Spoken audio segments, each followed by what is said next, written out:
कुंद कुंद भगवान की, आचार्य गुरु श्री ज्ञान सागर मुनि महाराज की।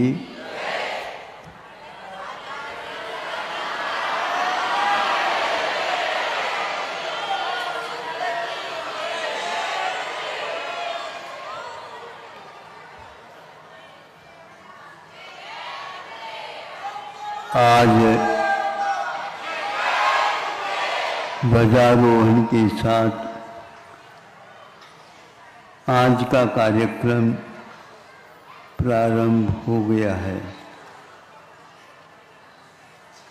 वैसे कल मध्याह्न में ही होना था, किंतु काल का भी अपना प्रभाव रहता है, तो आज वह कार्य वेदी शुद्धि के साथ प्रारंभ हो गया है। मांगलिक कार्यों में ध्वजारोहण की भूमिका प्राथमिक मानी गई है। ध्वजारोहण जो एक प्रकार से मांगलिक है और अपने गतिविधियों के माध्यम से भक्तों को सजग करती है। आज समय पर यह मांगलिक कार्य पूर्ण प्रारंभ हो गया है। आप लोगों को समय का पूर्ण ध्यान रखना है। ध्यान तो वैसे आत्मा का और गुरु भगवान का, सच्चे देवगुरु शास्त्र का किया जाता है। उसमें यदि काल को एकदम गौण कर दिया जाए तो कौन से समय में कौन सा कार्य करना, यह निर्धारित नहीं हो पाता। प्रातःकालीन जो कार्यक्रम पूर्ण होंगे, मध्याह्न के लिए पुनः दूसरे कार्यक्रम प्रारंभ होंगे। आज गर्भ कल्याण का पूर्वार्ध चलेगा। वैसे ब्रह्मचारी जी बताएंगे, आपको बता भी दिया है। पात्रों का ज़्यादा समय न लेकर के जो कोई भी कमियां रह गई हैं उनको भी पूर्ण करने का प्रयास कर लिया जाए, ताकि पूर्ण पात्रों के साथ यह मांगलिक कार्य प्रारंभ हो जाए। सब लोगों के लिए अब एक प्रकार से सुविधा है, वह यह है कि बीच में कोई भी अड़चन है, जिसको बोलते हैं बाधाएं आती हैं, क्योंकि आप लोग परिवार के साथ रहते हैं, कहीं न कहीं नाता रिश्ता इत्यादि में बाधा आ जाए तो उस समय क्या करेंगे, तो ये कि यह उसका रास्ता आप कंकण बांध लेते हैं तो इन सब बाधाओं से आप दूर हो जाते हैं। आते हैं श्रेयांसि बहूनि विघ्नानि। अच्छे कार्यों में बहुत सारे विघ्न आते हैं, और यह मांगलिक अच्छा कार्य है तो इसमें तो आना चाहिए। तो फिर महाराज ये अच्छा कार्य कैसा है? कैसा का आती है? दुर्लभ है। दुर्लभ का अर्थ होता है सामान्य व्यक्ति के द्वारा ये संपादित नहीं होते हैं। इसलिए देवलोग यहाँ आ जाते हैं, अथवा यहाँ के ही पात्रों को चयन करके उन्हें देव बनाए जाते हैं, और ये इस महान पंच कल्याण का संपादन करेंगे अपना भाग ले करके। उसके साथ साथ और भी जनता उससे लाभान्वित होंगे। इसलिए कोई भी बाधा नहीं आए, आ भी जाए उसका निवारण हेतु यहाँ पर सब लोगों को बता दिया जाएगा कि आप लोग इस व्यवस्था के साथ चलेंगे तो शोर सूतक वाली बात अपने आप टल जाएगी।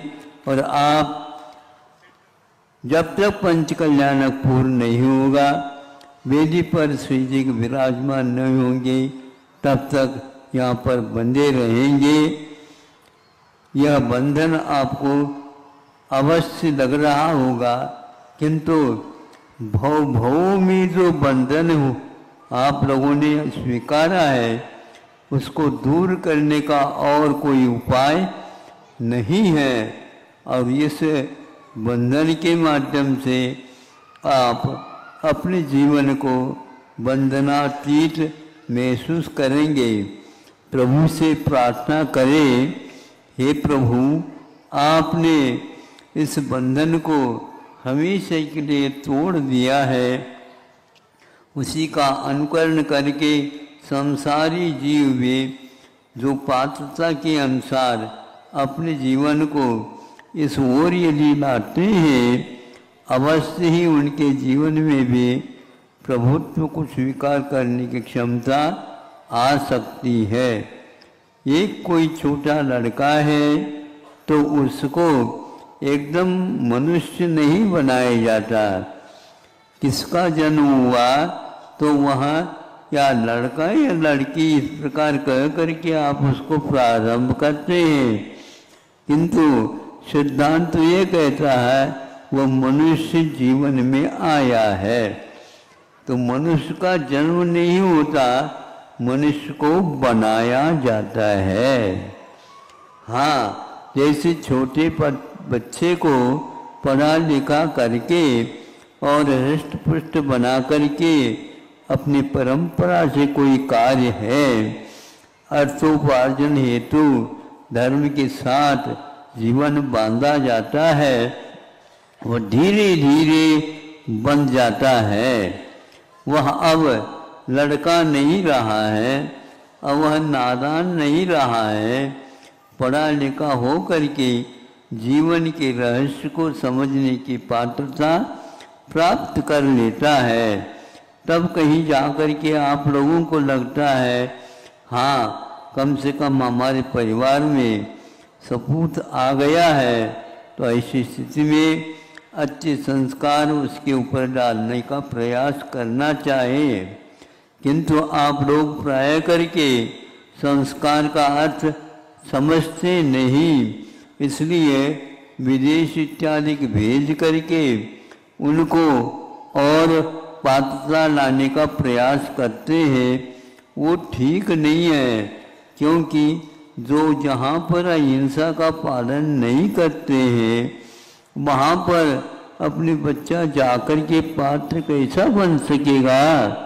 इसलिए आप लोगों को चाहिए कि यहाँ की विद्या, यहाँ की कलाएं, यहाँ के पुरुषार्थ के साथ होंगे जीवन में जैसे आप लोगों ने पाया, उससे भी बढ़ कर के वह आपके इस मार्ग पूर्ण कर सकता है। इसलिए आज यह प्रारंभिक दिन है। इस प्रारंभिक दिन में आप लोगों को इन सब बातों को ध्यान में रख कर के एक एक दिन में अपने पूरे कल्याण की भावनाएं आप याद रखेंगे, निकट से समझेंगे और पूछताछ करेंगे और हृदय को पवित्र बना करके अभिमान आदि को छोड़ करके, यद्यपि इंद्र बनाया गया है, चक्रवर्ती बनाया गया है, कुबेर बनाया गया है और माता पिताओं की भी जो शास्त्र के अनुसार बनाए जाते हैं उसके अनुसार बनाते हैं। इस प्रकार बनने के उपरांत यह साक्षात तो नहीं, किंतु अन्यत्र जो पंचकल्याणक जीवित अवस्था में हो रहे हैं, उसका यह एक प्रकार से बाह्य रूप धारण करके हम लोगों को यह निष्पन्न करना है। नहीं है तो विधि अधिक में आज भी वर्तमान में जो यहाँ पर पात्र आप देख रहे हैं, सौदरविंद्र आदि आदि, उनको वहाँ पर साक्षात भाव निक्षेप की अपेक्षा से भी देख सकते हैं, किंतु वहाँ पर आप अभी वर्तमान में कुछ कर्मों के कारण साक्षात जान नहीं पा रहे, किंतु जिनके पास विद्याएं वगैरह होती हैं वो वहाँ पर जाकर के भी साक्षात देख सकते देखते हैं। आप लोग यह पर बैठे बैठे इस बिंब को देख करके उस साक्षात भाव निरपेक्ष जैसे तीर्थंकर आदि होते हैं, कैसे होते हैं शास्त्र से जान सकते हैं। एक पुण्य का उदय होता है तब यह सब बातें आपके सामने आ सकती हैं। बिना पवित्र भावों का किए बिना पुण्य का बंध नहीं होता है, किंतु पुण्य का तो उपयोग धार्मिक कार्यों में करना ये तो बहुत ही दुर्लभ माना जाता है। आप लोगों के यहाँ यह पवित्र कार्य हो रहा है, यह आप सब लोगों का, नगरवासियों का, और भी पास जो बसे हैं, उपनगर भी हैं, नगर भी हैं, महानगर भी हैं, सभी लोग इस ओर सुन करके धीरे धीरे आ रहे हैं। व्यवस्था शहर में भीतर तो नहीं हो पाएगी, इसलिए यहाँ के लोगों ने सोचा इन सभी के लिए व्यवस्थित बैठने का कम से कम दिन भर कार्यक्रम हो। यह यहाँ पर व्यवस्था की गई है, यद्यपि बहुत निकट ही है ये शहर से जहाँ पर मंदिर का निर्माण किया गया है।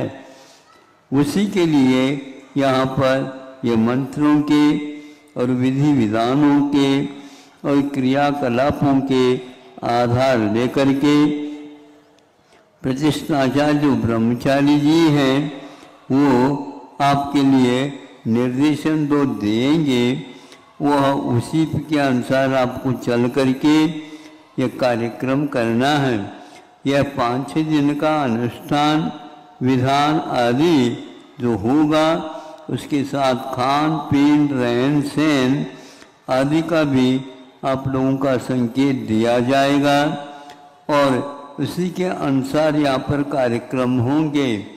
बाहर से भी जो जनता आएगी उनके लिए भी यथा योग्य कई लोग अपने चंचला राशि का उपयोग करके वह सहयोग देने का प्रयास किया है, लेकिन वह एक प्रकार से छोटी है। यद्यपि कोई भी बाहर जाता है सुख शांति के साथ वह अपना कार्य पूर्ण करना चाहता है, फिर भी वह बाहर ही माना जाता है। घर में जैसी व्यवस्था यहाँ पर नहीं हो सकती है, फिर भी भावों में हम वह सब दीन भाव अधिक न करें, अहंकार भाव को स्थान न दें और कषायातीत होने के लिए कषायों की ओर कभी भी जाना उचित नहीं है। लेकिन कई लोग इस बात को नहीं समझते हैं, उनको भी समझाना होगा, बच्चों को भी समझाना होगा और आप जहाँ तक समझे हैं उसके साथ साथ आगे भी सक्रिय होंगे तो निश्चित रूप से आपको जो मिलना चाहिए उससे भी कई गुना आपको यह अनुष्ठान का फल मिलने वाला है। किंतु ये केवल उन फलों के लिए नहीं, किंतु हमें तो अक्षय अनंत फल की आकांक्षा है। आकांक्षा तो कोई किसी करने से प्राप्त नहीं होता, वह फल उसके योग्य हम अपने भाव मंच को तैयार करना होता है। भावम ही भाव ही भावना ही संसार हारिणी है और फलदायिनी है। फल यदि मिलता है तो वह हमारे भावों के अनुसार मिलता है, और भाव भी जो होते हैं अपने संस्कारों के अनुसार ही होते हैं। इन सब को एक प्रकार से द्रव्य क्षेत्र काल भाव के साथ आप लोगों को समझ करके करना है। इस करने में ही एक प्रकार से समय का सदुपयोग होता है। यद्यपि मोक्ष मार्ग में सम्यक दर्शन को भी रखा है, लेकिन सम्यक दर्शन एक प्रकार से चलने के साधन में नहीं आता, किंतु वहाँ जो चलना चाहता है उसके लिए समीचीन चलाता है। इस प्रकार उस सम्यक दर्शन से, सम्यक ज्ञान से और सम्यक चारित्र से, तीनों के मेल से यह कार्य होता है। मध्याह्न का कार्यक्रम भी आप लोगों के सामने रखा गया है। समय को अवश्य ही दृष्टि में रख करके आप लोग इस समय का उपयोग करेंगे। अभी तो इतना ही पर्याप्त समझता हूँ। आप लोगों का कार्यक्रम प्रारंभ हो चुका है और मंगलाचरण हो चुका है, और ध्वजारोहण का कार्य भी बहुत कठिनाई के साथ हुआ था, ऐसा सुनते हैं। ये सारे अपने अपने कर्मों के उदय में होते हैं। जिसके निमित्त जुड़ जाता है उसी के अनुसार कार्य करके हमें अपने बंधे हुए कर्मों के ऊपर हमेशा हमेशा याद रखना चाहिए, ताकि आगे हम एक प्रकार से इन कार्यों को बहुत ही व्यवस्थित कार्यक्रम चलता है। यहाँ का एक प्रकार से हमने पहले भी देखे थे, लेकिन इससे बहुत ऐसा लगता है कि यहाँ पर बाजा गाजा की भी कोई आवश्यकता नहीं है, ऐसे ताली बजाते हैं तो उससे अपने आप ही करतल ध्वनियाँ जो है अपने उन घंटियों से कम नहीं है। वो लगातार बजाने से एक प्रकार से व्यवस्था में एक प्रकार से घंटियाँ लगती हैं, झालर बजते हैं, किंतु जो पूजन करता है वो अपने तालियां बजा करके श्री जी को नहीं दिखा रहा है, किंतु उन भावों से ताली बजने से भी हमारे जीवन में एक उत्साह और बढ़ जाता है। शास्त्रोक्त विधि है ये ध्वजा वे चढ़ाना और एक प्रकार से घंटा वादन आदि करना। जहाँ जहाँ तक वह तरंग पहुँच जाती है वहाँ तक ये मांगलिक भावों का तरंग वहाँ तक पहुँच जाती है, और आप पहुँचे इन्हीं भावनाओं के साथ ये कार्यक्रम आज का प्रारंभ हुआ। छोटा सा वक्तव्य आपके सामने दिया। आज योग से रविवार सुनते हैं, जनता आने के तो पूर्ण विश्वास ही है आप लोगों को, क्योंकि 4 महीने तक लगातार शिवपुर में ये कार्यक्रम हुए हैं। आप लोगों ने उसको संपन्न किया है, यह भी आप लोगों को करना है। अहिंसा परमो धर्म की। प्रभु देव तुम्हारे पवित्र मुख से निसृत जो शीतल वाणी, जग जन मन के मल को धोती अत कहाती जिन